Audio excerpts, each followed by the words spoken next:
Okay, good morning everyone. My name is Eilish Kilgallon and I'm the Community Access Officer for Deaf People here in the Southern Trust area. And here with me today is Vincent Ryan. Vincent is a deaf service user and we're here to talk about Sign of the Times, which is a new deaf newsletter we're here to talk about for deaf people in the Southern Trust locality. We're also going to mention other communication projects that we've just started. Okay, so the background to our project. The best way to find out what a service should be delivering is to ask the service users themselves. We consulted with deaf people and accessing information was the main issue. Deaf people couldn't access information about mainstream community services.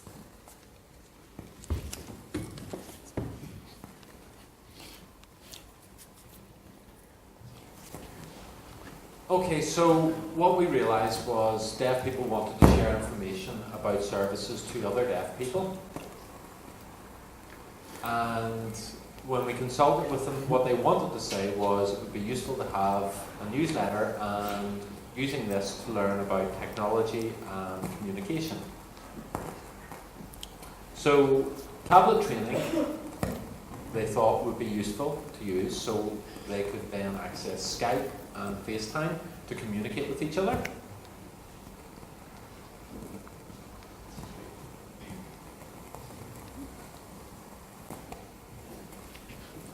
So from this we decided to produce the newsletter in partnership with deaf people. So the editorial committee was set up and it was from across the Trust locality. So currently the newsletter is circulated to over 100 deaf people, providing information in relation to support for health, employment and leisure. But when we consulted people about the newsletter, they also talked about other communication issues. They asked about technology. I checked with the local Southern Regional College and I spoke to Doreen Lappin, who's the Learn Support Coordinator there, to find out if deaf people could access tablet training. Now, the college did have a tablet training programme on offer, but when our deaf folks went to register, it was full. Doreen was surprised at the high numbers of people looking to register, and she actually came and met with the deaf people and myself in the foyer of the Armagh City Hotel one evening, and the bespoke tablet training programme was established for the group. The training was also offered to European deaf people and also to deaf people living across the border. So this is just a photograph of the group.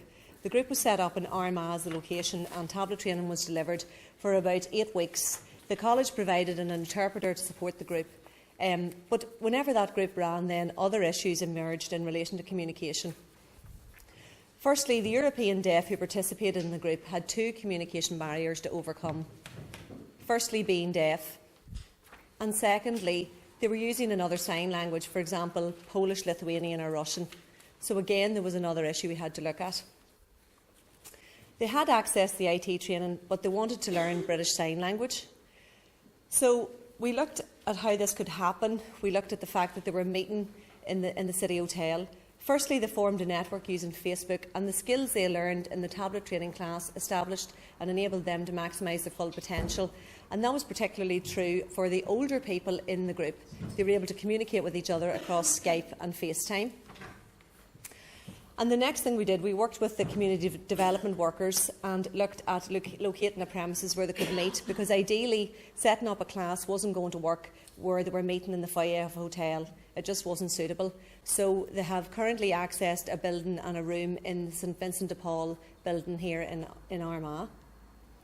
And now British Sign Language classes are up and running weekly for this group, so they are looking at a universal form of communication to communicate with each other and also with local deaf people living here in the community.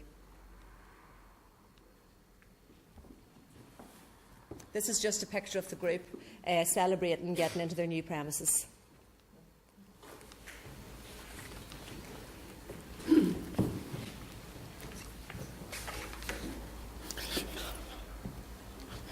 So the outcomes are the deaf newsletter was widely circulated and there's been a lot of positive feedback from the deaf community.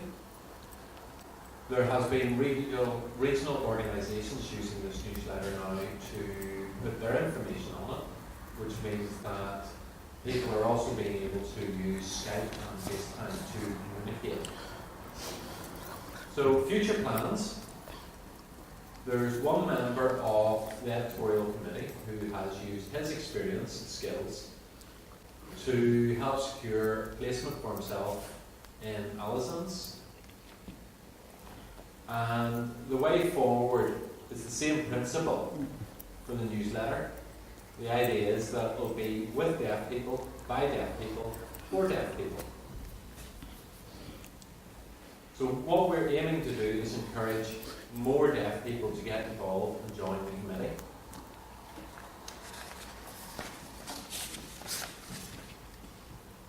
Now this is a photograph of one of the projects. It's a photography course that was set up for deaf people in Newry.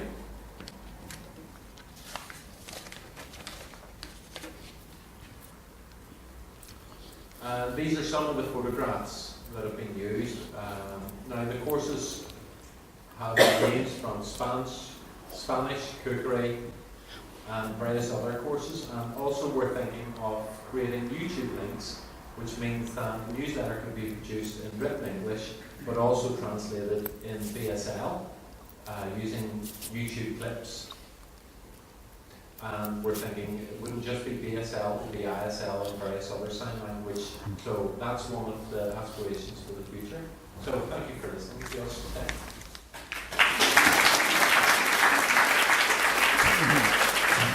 Thank you.